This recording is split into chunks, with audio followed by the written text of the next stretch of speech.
Están viendo de la imagen, derecha e izquierda. ¿Y qué pasa con una de ellas? Se divide nuevamente en dos. Se divide en dos. Una medial y otra lateral. Una medial y otra lateral. ¿Sí? Ahí está. La medial y la lateral. Igual acá. Medial y lateral. Y nuevamente cada una de ellas se divide en dos. Una anterior y otra posterior. Anterior y posterior. Igualmente acá. La medial, una anterior y otra posterior. La lateral, una anterior y otra posterior. Cada una de estas arterias va a ir a un segmento. Entonces, ¿cuántas subdivisiones he hecho? ¿Cuántos segmentos tendrá el hígado entonces? 8 segmentos. ¿No? Algo semejante va a ocurrir con ese elemento que está detrás, que es la más gruesa, que es la vena porta. ¿Qué cosa es la vena porta? La vena porta es la vena que recoge toda la sangre que salió hacia el abdomen. Vamos a ver dos arterias más que van a ir a dos órganos que están debajo del mesocoro. La mesentérica superior y la mesentérica inferior. Entonces, recoge toda la sangre que fue al vaso, que fue al estómago, al hígado, que se fue al intestino grueso, al intestino delgado. Toda esa sangre retorna por acá, por la vena porta. ¿Y a dónde llega la vena porta? A ingresar al hígado. Va a tener una misma o una parecida segmentación a la segmentación de la arteria hepática. Va paralela.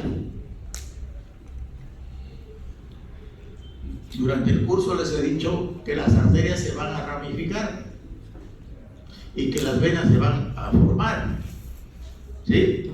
Cuando terminan las arterias, regresan las venas. Igual sucede acá. Pero cuando esta vena, la vena porta, ingresa al hígado, no va a regresar la sangre hacia el abdomen. Va arriba, va por encima del hígado, va a desaguar en la vena cava inferior. ¿Ya?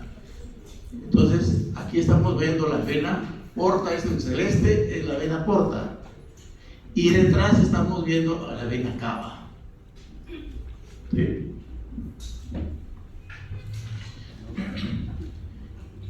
Y este elemento verde, ¿qué cosa es? La vía biliar. La vía biliar va a traer todos el exceso o la excreción, lo que va a eliminar el hígado. Es la bilis, y la bilis primero se concentra cuando no necesita el intestino. De la bilis, todo lo que se va produciendo en el hígado va ingresando a la vesícula y se va almacenando y se va concentrando para que cuando se necesite de bilis concentrada para absorber los alimentos de cadenas grandes, de cadenas largas, grasas, ácidos grasos, proteínas, ahí va a excretar la vesícula la bilis que necesitamos. Cuando nosotros estamos ingiriendo alimentos de cadenas cortas, va a utilizarse la bilis recién producida. Pero cuando ya falta la bilis, va a ir a sacar bilis de la concentrada. Entonces la bilis concentrada en la vesícula biliar va a servir para absorber alimentos de cadenas largas.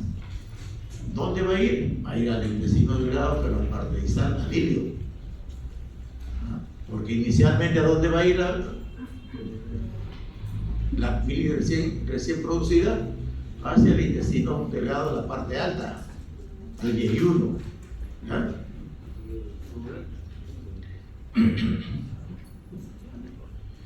Entonces, pues se les ha dicho que aquí va a ingresar la arteria hepática a dividirse en ramas. Igualmente la vena porta se va a subdividir en ramas paralelas a las ramas de la arteria hepática para conformar siempre a ir a irrigar los segmentos hepáticos. La vena porta va a llevarle trabajo al hígado. En cambio, la arteria hepática le lleva alimento, le lleva oxígeno, le lleva glucosa para su uso, para su consumo. Y lo que le lleva a la vena porta es trabajo para que el hígado desdoble los alimentos que hemos ingerido y convierta en glucosa. ¿Ah?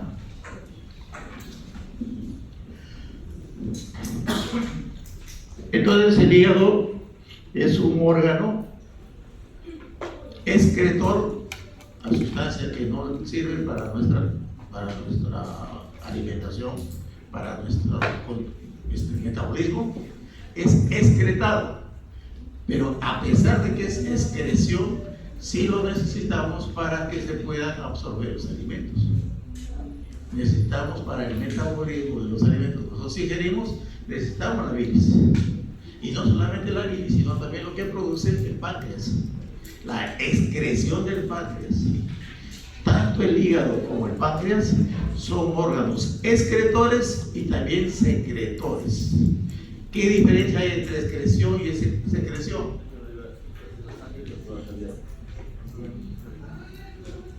La secreción es interno, va al torrente circulatorio. La excreción va a conductos que sirven para eliminar las sustancias tóxicas, ¿sí? Pero a pesar de ser tóxicas, nosotros sí lo utilizamos en nuestra digestión.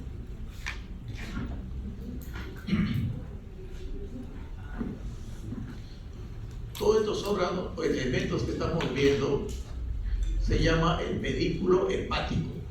¿Quién conforma el pedículo hepático? Primero, por la positiva, la arteria. Segundo, la vena porta. Tercero, es la vía biliar. Los tres son elementos del ¿cómo se llama? Pedículo hepático. También el pedículo hepático es un elemento de fijación del hígado. ¿Qué otros elementos de fijación del hígado hemos visto? Los ligamentos. Uno que está como un gorro, ¿cómo se llama? ¿Cómo se llama esta zona? Ligamento coronario, ¿no? Termina en dos prolongaciones triangulares, derecho e izquierdo, ligamentos triangulares. Luego hemos visto también que por aquí sale un ligamento falciforme y el redondo. Todos estos son elementos de fijación, pero también como elementos de fijación tenemos este poste que está atrás, la vena cava. La vena cava está esperando que las venas suprahepáticas drenen su posterior. Entonces también sirve de elemento de fijación, ¿no? Porque el hígado va a desaguar toda la sangre que ingresó por el pedículo, va a salir por las venas suprahepáticas, va a desaguar a la vena cava inferior. Y el otro elemento que es de sujeción, de fijación, es el pedículo.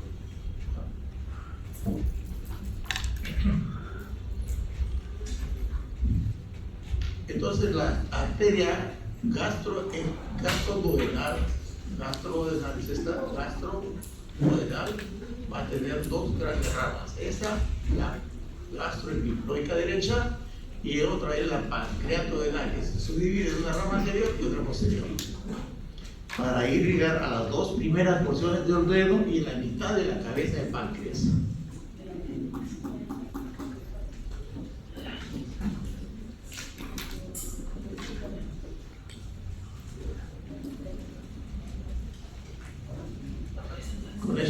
que hemos cumplido con hacer un repaso de los órganos supramesocónicos.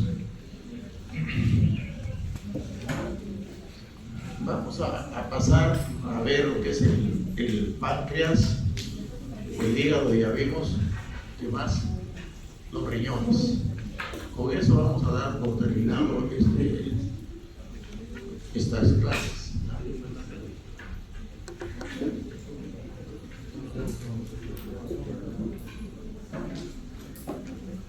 Esta es la desembocadura de la vía biliar y la vía pancreática. El colédoco viene a ser la fusión de los hepáticos, hepático derecho, hepático izquierdo, y con el conducto cístico que viene de la vesícula. Van a desaguar conjuntamente con el conducto pancreático, que vamos a ver en un momento. Aquí en la ampolla de Vater, ampolla de Vater. Se unen y aquí está.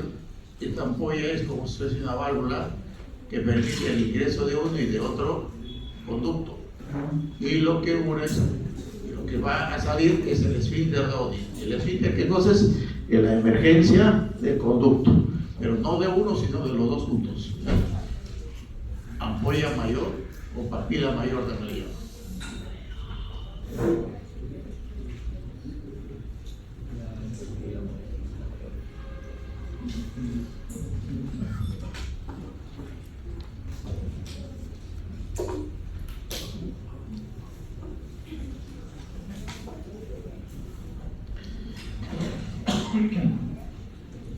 Antiguamente los cirujanos, para ver el contenido acá de atrás del estómago, habíamos que ingresar por el pedículo hepático y ir a esa zona. Ahora con la cirugía de la laparoscopia lo que hacemos es simplemente le hacemos un ojal al documento, al epíplomo mayor, e ingresamos a la cavidad. ¿Por qué? Porque se ingresa con la cámara y se explora esta parte. ¿Ah? Aquí vamos a explorar justamente a esta fascia que envuelve al páncreas. Esa fascia que envuelve al páncreas se llama la fascia de Treitz. Recuerda que en la primera clase de abdomen, o de la parte interna del abdomen, les dije que había 3 elementos: ligamento, músculo y ángulo de Treitz. Pero les dije que iba a haber también cuarto elemento con el mismo apellido. Entonces, esa fascia que envuelve al páncreas también se llama fascia de Treitz. Fascia de Treitz. Aquí está cerca el duodeno o el páncreas. ¿Por qué? Porque tanto el páncreas como el duodeno tienen el mismo origen. Y también les he dicho que a veces el páncreas le hace un anillo al duodeno y lo estrangula. Ya no se desarrolla bien y lo estrangula al duodeno. Una atresia duodenal con un páncreas anular. Tan cerca, la cabeza del páncreas está envuelto prácticamente por el duodeno. El duodeno le hace como si fuese un casco de protección al páncreas. O sea, la cabeza del páncreas está irrigada, les he dicho, por la pancreatoduodenal superior y la pancreatoduodenal inferior. La pancreatoduodenal inferior va a salir de la mesentérica superior. Por eso la mitad va a estar irrigada por la pancreatoduodenal superior, que es rama de la gastroduodenal. Y la inferior, la pancreatoduodenal inferior, nace de la mesentérica superior.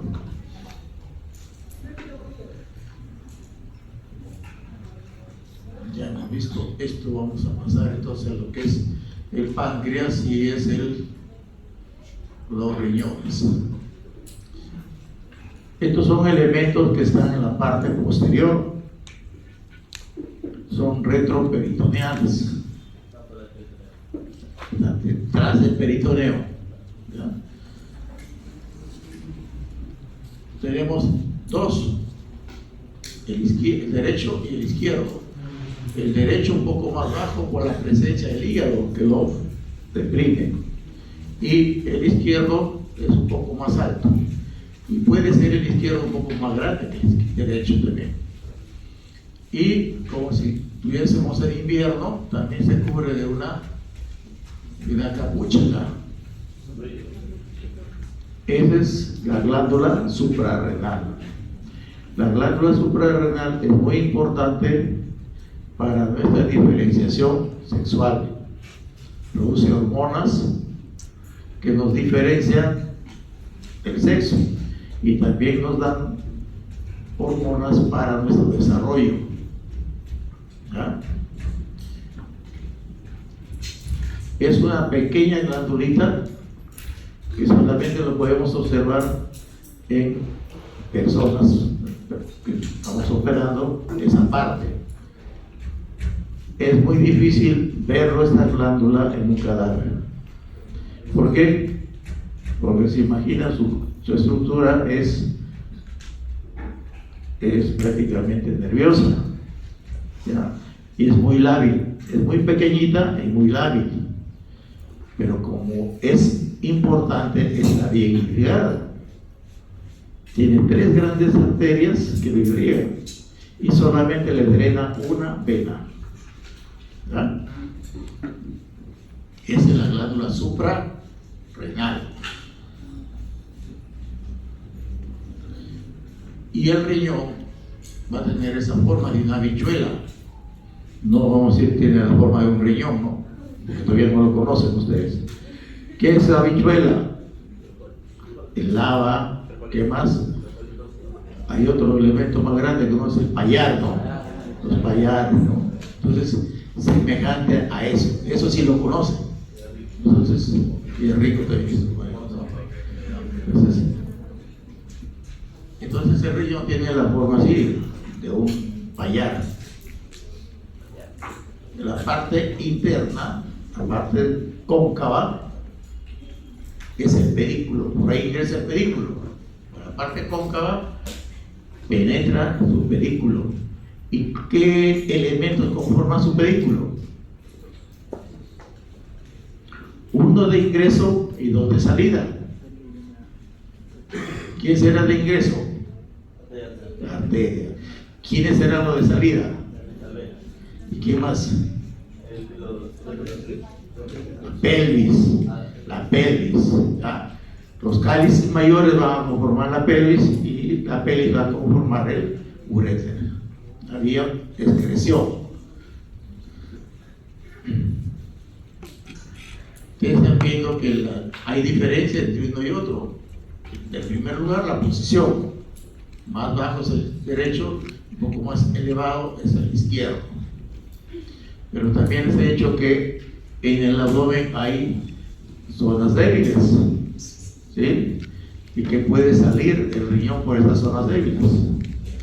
Por un cuadrilátero que esté en la parte alta, el cuadrilátero de Greenfield, y por un triángulo que esté en la parte inferior, que es el triángulo de Petit. El elemento que encontramos en estas hernias es el riñón. Entonces, ¿por qué puede estar el riñón tan bajo? Porque se descuelga, porque no es normal esa persona que tenga hernias y que tengamos ahí como contenido el riñón, ¿no? Ahí estamos viendo una vista más cercana a estos elementos que están detrás del peritoneo, son retroperitoneales. Para poder ver la arteria aorta, tenemos que levantar el peritoneo, porque está cubierto por el peritoneo.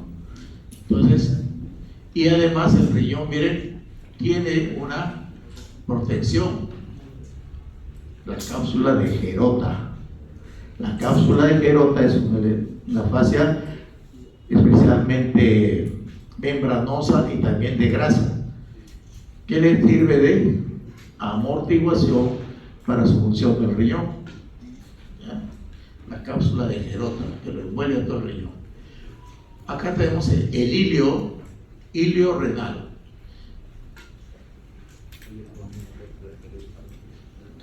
¿Qué cosa es esto? Esta será la arteria o la vena. ¿Qué cosa es esto? ¿La arteria o la vena? La vena, esta es la vena cava inferior. La vena cava inferior. La arteria está acá, está en la parte posterior de la arteria, ¿ya? Entonces, hay diferencia de longitud de las arterias y de las venas renales.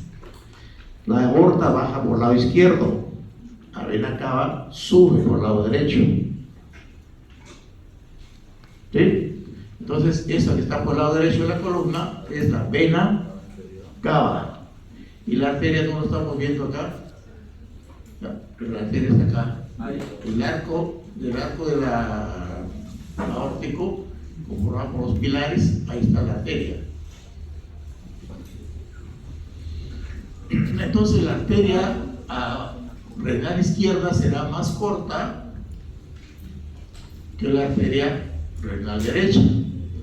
Y en viceversa, la vena renal izquierda será más larga que la vena renal derecha. ¿No? ¿Por qué? Porque la vena va a desaguar directamente en la vena cava. Aquí en el lado derecho, directamente. Una venita más corta. En cambio, acá tiene que pasarse la columna. Tiene que pasar la columna vertebral para desaguar en la vena cava.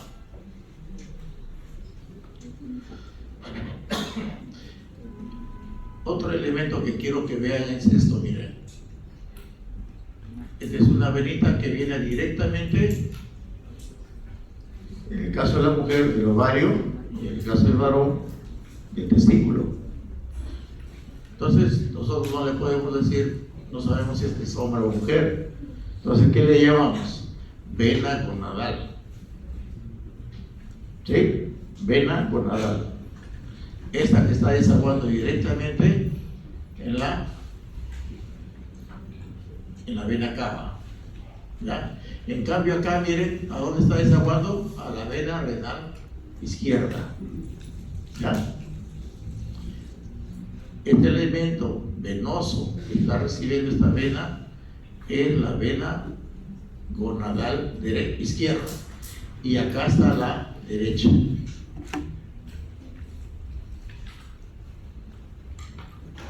Y este elemento blanquito que vemos por acá, aquí se llama uréter, aquí cuando recién sale se llama pelvis renal. La pelvis renal está detrás de los vasos, está detrás de la vena, detrás de la arteria. El primer elemento que vemos en el pedículo es la vena, el segundo es la arteria y el tercero es la pelvis. Eso cuando ingresamos por la cavidad. Pero cuando ingresamos por la parte posterior, cuando no ingresamos al abdomen, sino por la parte posterior, por la parte lumbar, aquí vamos a encontrar primero a la pelvis, después, entonces es diferente la posición, dependiendo por dónde lo abordemos. Si lo abordamos intraabdominal, primero vamos a encontrar a la vena, después a la arteria y detrás a la pelvis. ¿Sí? Entonces los urólogos por dónde ingresan, por la parte posterior. ¿A quién van a explorar? A la pelvis. Pam, pelvis, arteria, vena. Si lo ven por la parte interna, primero van a encontrar la vena, después a la arteria y después a la pelvis. Así es, ¿ya? Primero la vena, después la arteria y atrás la pelvis. Entonces, es diferente la arteria renal izquierda, más pequeña, la arteria renal derecha, más larga, y viceversa. La vena renal izquierda más larga y la vena renal derecha más corta. Aquí se llama uréter, desde aquí es uréter, y aquí uréter. Esta dilatación es la pelvis. Todo lo que bordea al riñón se llama corteza renal. Ahí están las glándulas suprarrenales. Viene una sola vena de drenaje, una sola vena de drenaje. Pero hay diferente drenaje. La vena suprahepática, suprarrenal izquierda, donde drena a la renal. En cambio, la derecha va a drenar directamente a la vena cava. ¿Sí? Todo eso les he dicho que la corteza, que envuelve al riñón, que la corteza, y esta parte profunda se llama médula, medular, la porción medular. Y la porción medular tiene sus características. Miren, este es el estroma propio del riñón. O sea, esta es la parte que filtra la sangre y va a desaguar acá. Y se llama ¿cómo se llama? Pilar, una pirámide. Y esto, columna. Entonces, pilar, columna. ¿En dónde termina el pilar? En la papila. La papila renal es la que va a excretar, va a salir la orina por la papila renal. ¿Ya? Y la papila renal, ¿a quién le da la orina? A una copita. Esa copita se llama cálice menor. Cálice menor. O sea, una papila que se enfoca en un cálice menor. La confluencia del cálice menores conforma el cálice mayor. Y los tres cálices mayores conforman la pelvis renal. La confluencia de los cálices menores, cálice mayor. La confluencia de los cálices mayores, la pelvis renal. Y la pelvis renal se va a continuar con el uréter.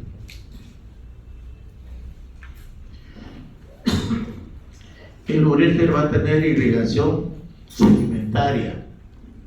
Va a tener irrigación segmentaria. No irriga una sola arteria, sino va a tener varias ramitas que lo van a irrigar.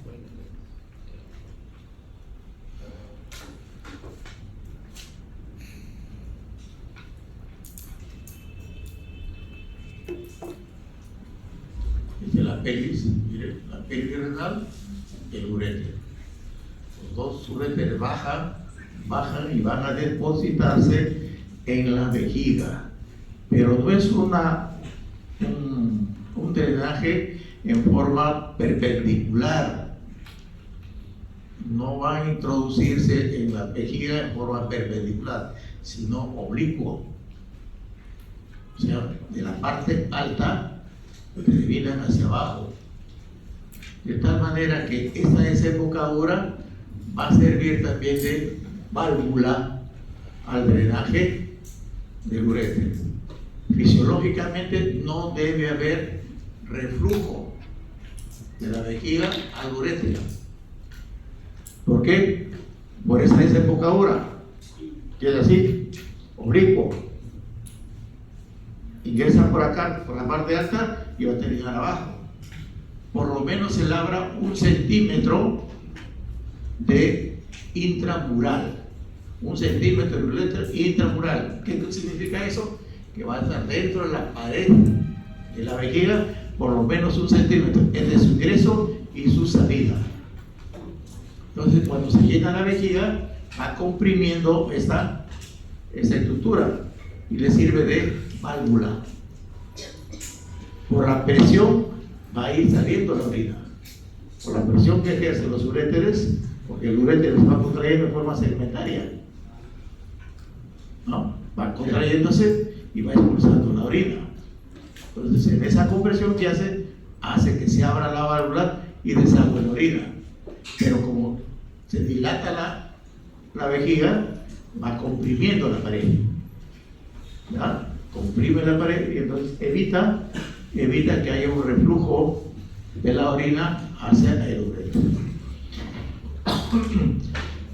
Cuando una persona tiene reflujo vésico ureteral, cuando hay una obstrucción de la uretra, cuando hay un cálculo enclavado acá, cuando hay un tumor o en el caso del varón, cuando hay una hipertrofia de próstata.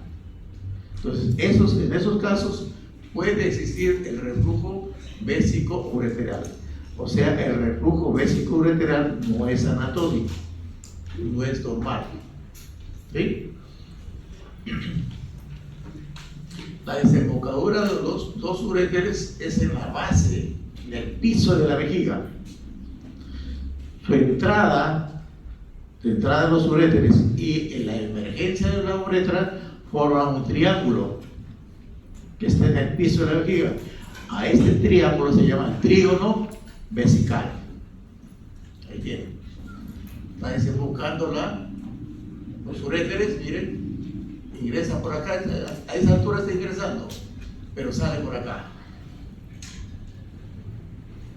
Este es un dibujo, ¿no? Cuando veíamos que se abre este orificio, cuando está saliendo la orina, sale la orina, inmediatamente se cierra. Sale una gotita o un chorrito de orina, se cierra. Normalmente no vemos este orificio, sino cuando está funcionando el riñón, está filtrando, está saliendo orina por el uréter, entonces se va abriendo esta valvulita, deja salir, y inmediatamente se cierra. ¿Ya? Se abre, deja la orina y se cierra. Se abre, se cierra. Se abre, se cierra. ¿Ya? Entonces, pero nos permite ver dónde está cuando está funcionando. Cuando está funcionando, vemos. Entonces, ¿cómo lo vemos? A través de una cámara. Ingresamos por la uretra una cámara acá y podemos ver si hay salida o no hay salida, y podemos incluso canalizar el uréter para estudiarlo, ¿no? Se puede poner una cánula acá y por ese contraste tomamos un examen de contrastado de la vía urinaria, ¿no? Pero eso no se hace a cada rato, se hace solamente en ciertas personas que necesitan ser evaluadas. Y a veces ya no se canaliza esto, solamente que se hace para poder dejar un catéter ahí. ¿Qué se hace ahora? Se puede estudiar ese contraste a través de la vena y se estudia la función renal. El contraste es por vía no venosa. Cuando ya sabemos el momento que está llenando al riñón, ahí se toman las placas y se logra ver la parte funcional del riñón. Este espacio entonces, que es de la desembocadura de los uréteres y la emergencia de la uretra, se llama el trígono vesical o piso de la vejiga. Trígono vesical o piso de la vejiga. ¿Y cómo se llama este músculo que forma la pared de la vejiga? Músculo detrusor. Músculo detrusor. Entonces, si yo quiero evaluar a ustedes, puedo poner un puntero acá, como están viendo. ¿Y ustedes qué pondrían? Si es este puntero que estoy poniendo acá, ¿cómo le llamarían ustedes? Piso de la vejiga o trígono vesical. Si les pongo acá, ¿qué pondrían ustedes? ¿Ah? Meato ureteral. Meato ureteral. Si yo les pongo, por ejemplo, acá, que esta es mujer, si yo les pongo acá, ¿qué pondrían ustedes? Uretral, muy bien. Una cosa es ureteral y otra cosa es uretral. En la mujer, a simple vista, yo no veo su uretra, veo el meato. ¿Ya? La salida, ese es el meato uretral. No confundan.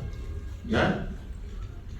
En el sujeto vivo, en la mujer, estoy examinando, yo no veo la uretra. Lo que veo solamente es el meato uretral. La salida es el meato. ¿Sí?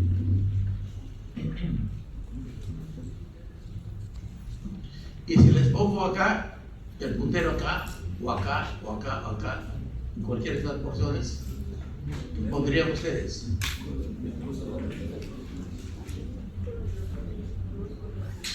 Músculo de detrusor, músculo de detrusor. Si yo quiero que me conteste vejiga, tendría que hacerles un círculo, ¿no? ¿Qué cosa es esto? De repente el fondo de la vejiga, fondo de la vejiga, ¿no? O si no, todo esto, músculo detrusor. Estoy señalando el músculo, tienen que poner el músculo detrusor. Si les pongo acá, ¿qué pondrían? Claro, en cualquiera de estas partes. ¿Qué responderían? Mucosa vesical, ¿no es cierto? Mucosa vesical, ¿no? Pero si les pongo aquí en la pared, músculo detrusor, músculo detrusor. Y si les pongo acá,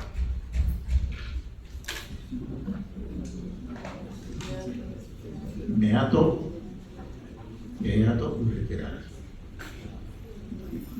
Aquí emergencia la uretra, está saliendo la uretra y acá sería meato uretral.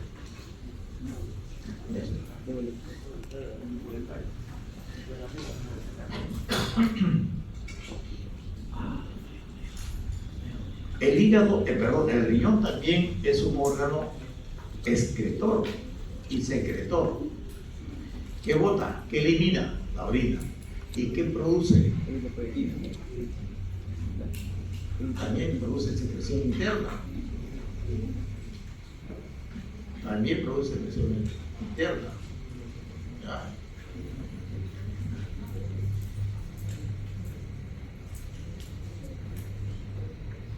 También va a producir secreción interna.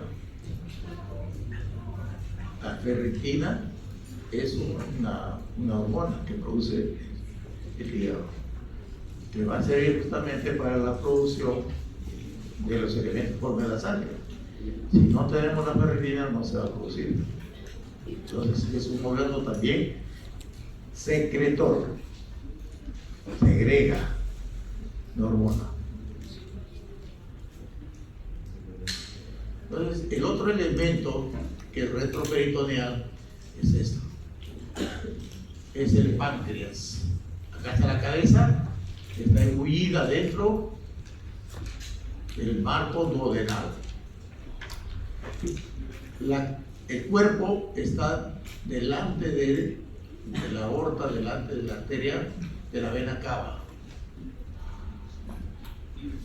La cabeza, cuerpo que está seccionado y de la cola.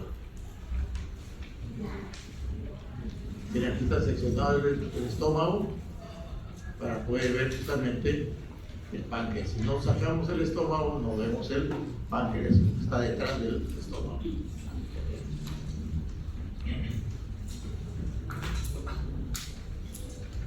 Este es un resumen de todas las venas que vemos en el abdomen. En el fondo está este gran tubo que es la vena cava inferior. Esta es la ilíaca externa, o sea, lo que viene del miembro inferior. Y acá está la vena ilíaca interna, lo que viene de la pelvis que todavía no hemos visto. Dentro del abdomen entonces vamos a ver estas venitas que son las venas correspondientes a las arterias lumbares. Son 3 a 4 arterias lumbares y de igual manera van a haber 3 a 4 venas que van a retornar a la vena cava inferior, las venas lumbares. Estas son las gonadales, la derecha y esta es la izquierda. Esto puede ocasionar en el varón que haya una indubitación del retorno venoso en el escroto. Ese problema se llama varicocele. Varicocele. Yo he tenido la oportunidad de ver varicocele bilateral de dos mellizos, dos hermanos. Había varicocele bilateral. ¿Qué significa eso? ¿Por qué se produjo en estos dos niños varicocele tanto derecho como izquierdo? Porque el desagüe, seguramente eso no lo vimos, pero nos imaginamos que el desagüe de esta vena coronal derecha no era acá, sino era a la vena renal. ¿Ya? ¿Por qué se forma el varicocele en el lado izquierdo y no en el derecho? ¿En dónde es más fácil el drenaje venoso? ¿En este lado de acá o en este de acá? ¿Dónde sería más fácil? ¿Por qué? Cuando ustedes quieren pasar la avenida Grau, es fácil pasar directamente. Pasan sin mirar, corriendo y pasan.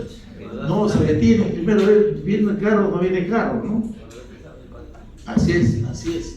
Así sucede con esto. ¿Verdad? Que tiene que disminuir la velocidad para pasar. Pero si ustedes ingresan a un óvalo, es fácil ingresar de costadito y pasan, ¿no? No se detienen, solamente van mirando y van ingresando así en forma rotativa, ¿no? Circular. Algo así sucede acá, en forma oblicua, está ingresando en forma oblicua. ¿Ya? Y recuerden que esto tiene válvulas, permite el ingreso y ya no regresa. ¿Sí? Entonces aquí es más fácil el drenaje, pero acá no. Acá el drenaje es perpendicular. Entonces, por eso que se produce varicocele en el lado izquierdo y no en el derecho. Pero como a veces hay alteraciones anatómicas, nosotros no les enseñamos las alteraciones anatómicas a ustedes. Nosotros les enseñamos lo que el 95% de la población lo presenta. Eso es lo normal. Eso es lo que nosotros enseñamos. Pero de todas maneras se les advierte que puede haber, y lo hemos visto.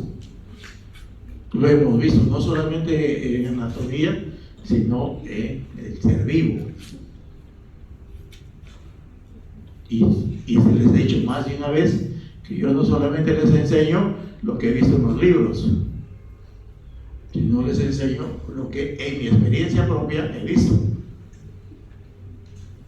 He compartido con ustedes y con otras promociones también mi experiencia propia. ¿No? Entonces, uno tiene que tratar de aprovechar esa experiencia para divulgarla, para decirles que pueden haber alteraciones anatómicas. De ese 95%, podemos decir que también tenemos algo más del 95% o menos del 95%. Como la curva de Gauss, así, ¿no? Todo lo que está dentro de la campana es el 95%, pero puede haber algo más o algo menos. Esa colita de la campana de Gauss es porque tiene menos o porque le sobra, ¿no? Y entonces, en el lado izquierdo tenemos a la suprarrenal, que es la única en el lado izquierdo. La suprarrenal, el lado derecho va de frente a la vena cava. Ya, miren, la vena cava. ¿Qué más? Tenemos la renal. Muchas veces la renal va a tener no solamente una arteria, puede tener tres arterias. Una va al polo superior, otra al inferior y otra a la parte media. ¿Qué riñón estará mejor irrigable? ¿Que tiene una sola arteria y que en su hilio se divide? ¿O que tenga cada polo una arteria? ¿Qué opinan? ¿Cuál riñón estará mejor irrigado? El que tiene una sola arteria y cuando llega a su pedículo, ahí se divide para arriba, para la parte central y para abajo, o cada polo tiene una arteria arriba, abajo y en el centro.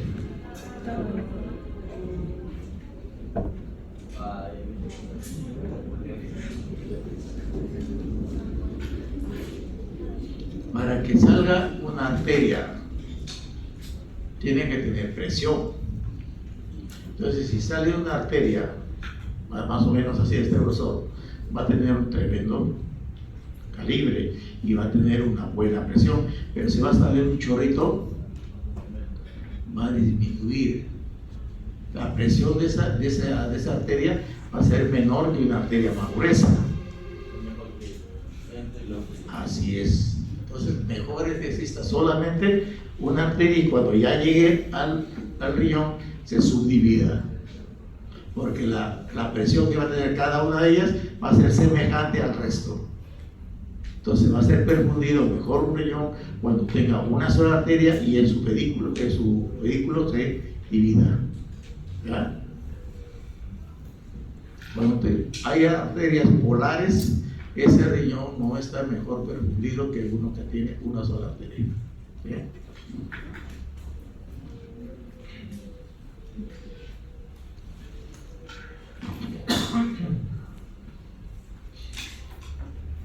Aquí también estamos mostrando que hay arterias frénica inferior, o sea, ¿por qué? Porque hay una arteria frénica inferior, o sea, del diafragma no solamente implica las cardiofrénicas que salen de la mamaria, sino también estas frénicas inferiores, ¿ya? Y para la glándula suprarrenal salen también otras arteritas, una directamente de la aorta y otra es rama de la frénica.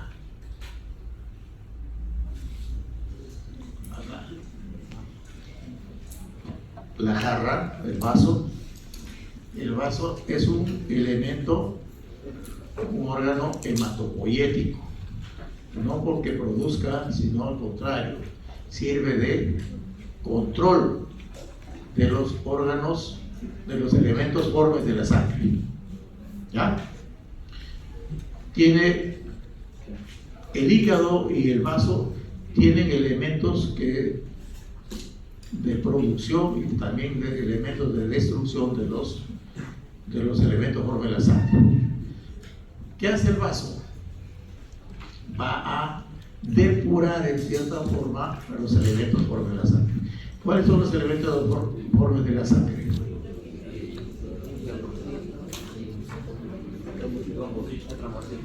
¿Qué más?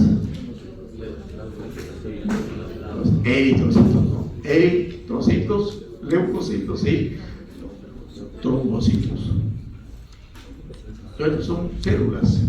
Entonces estas células tienen una cierta periodo de existencia.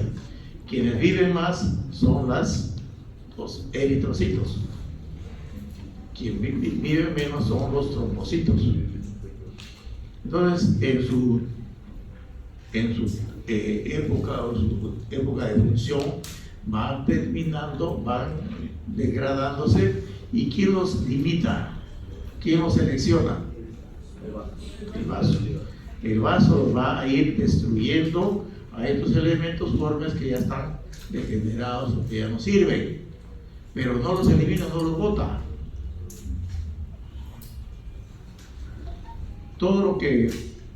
Los elementos que conforman estos elementos van a ser incorporados al torrente sanguíneo.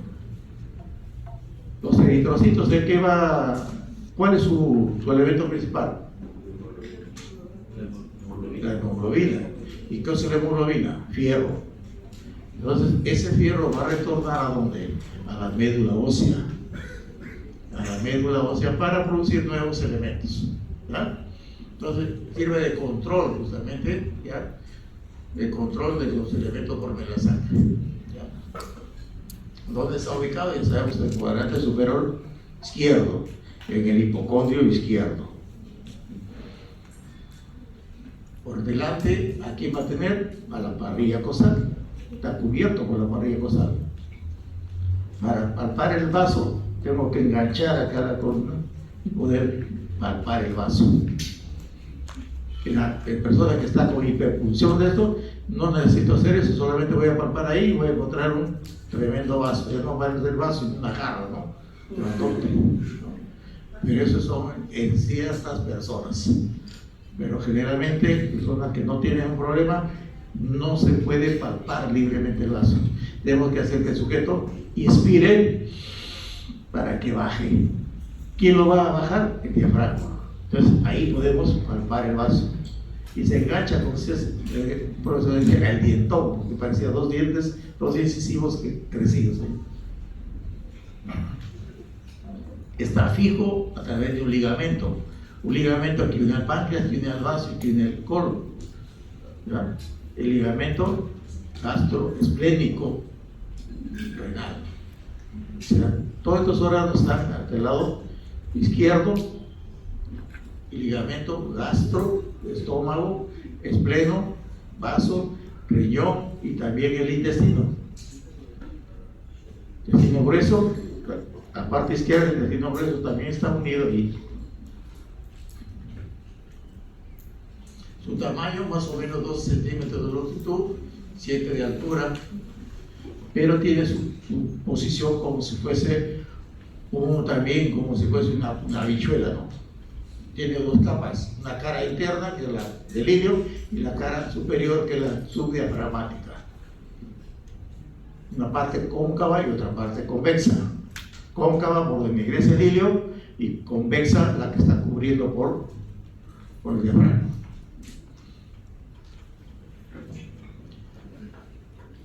Ahí lo tenemos.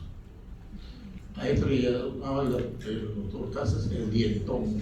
1, 2, 3 dientes. Entonces sería, cuando está hipertrofiado, pues se nota mejor, ¿no? Aquí está el ilio. El ilio, por donde ingresa la arteria y salen las venas. Aquí está en conjunto. Está unido al estómago, está unido al páncreas y también al colon izquierdo. ¿Quién irriga? Una arteria propia, ¿no? Su arteria propia, pero primero antes de llegar a él, también como el corazón es un órgano también noble, que recién le va a llegar al final. La arteria se llama esplénica porque va a llegar a él. Pero antes de llegar a él, primero la arteria esplénica da ramas para el páncreas, para el estómago, tanto arriba como abajo, y después ya le llega al vaso. Ahí está. Miren, esta es la gastroepiploica izquierda, que va a unirse con la derecha para llegar a la curvatura mayor del estómago y también al epiplo mayor, pues se llama gastroepiploica. Y el epiplo es el elemento de defensa de las vísceras.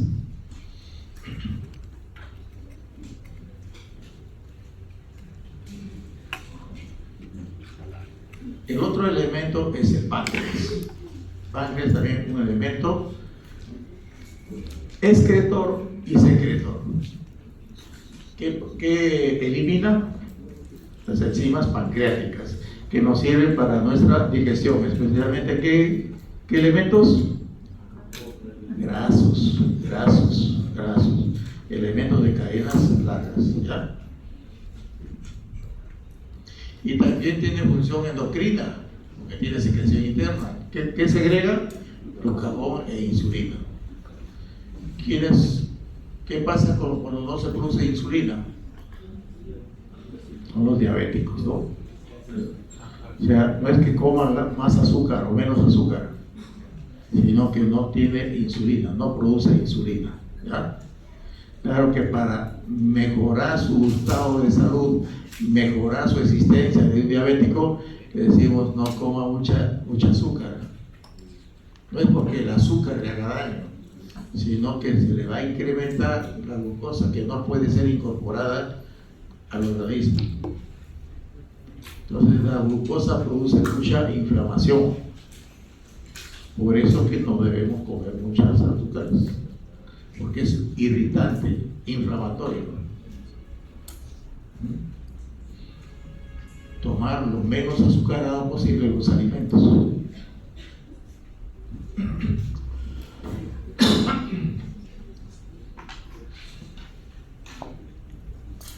¿Dónde está situado? Ya les he dicho que está situado detrás del estómago. Tiene una fascia que lo protege. Esa fascia que lo protege es la fascia de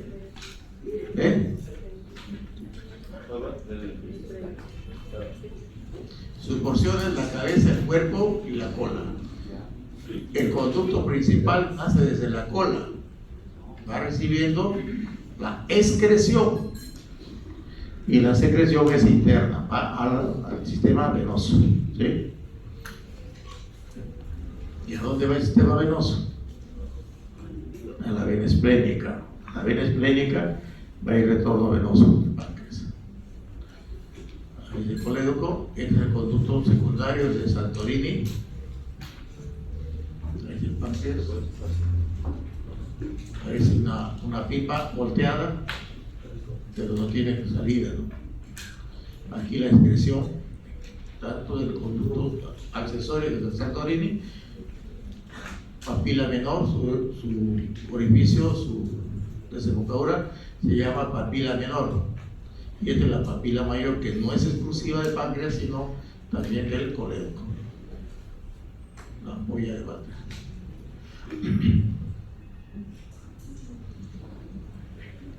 La cabeza del páncreas está doblemente irrigada, la pancreatodenal superior y la pancreatodenal inferior.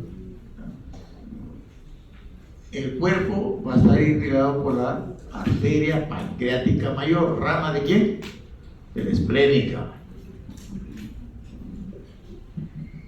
¿Cuánto mide? Más o menos 15-20 centímetros por 12 centímetros de ancho.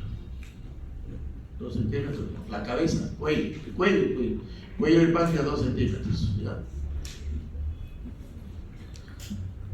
De forma casi triangular, así como un tablerón, así tiene la forma del páncreas. Es aplanado de adelante hacia atrás. Cruza la aorta, cruza la vena cava inferior, tiene relación con el hígado, el riñón izquierdo, y también con el riñón derecho, y también con la glándula suprarrenal. Cabeza, cuerpo y cola. El cuerpo, entonces, cuello es el cuello está entre la cabeza y acá el cuerpo. ¿Y qué cosa está detrás de acá del cuello? La vena porta. La vena porta está aquí detrás del cuello.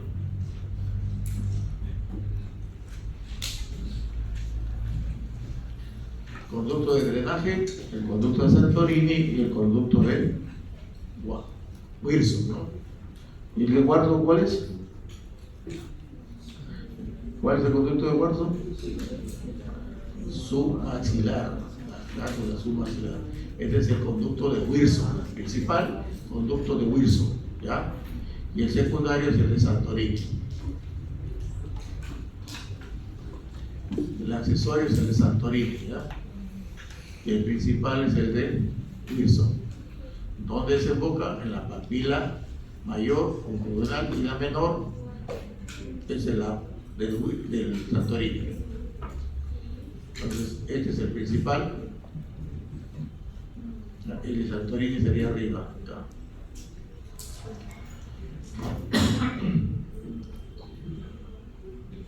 Wilson, colédoco.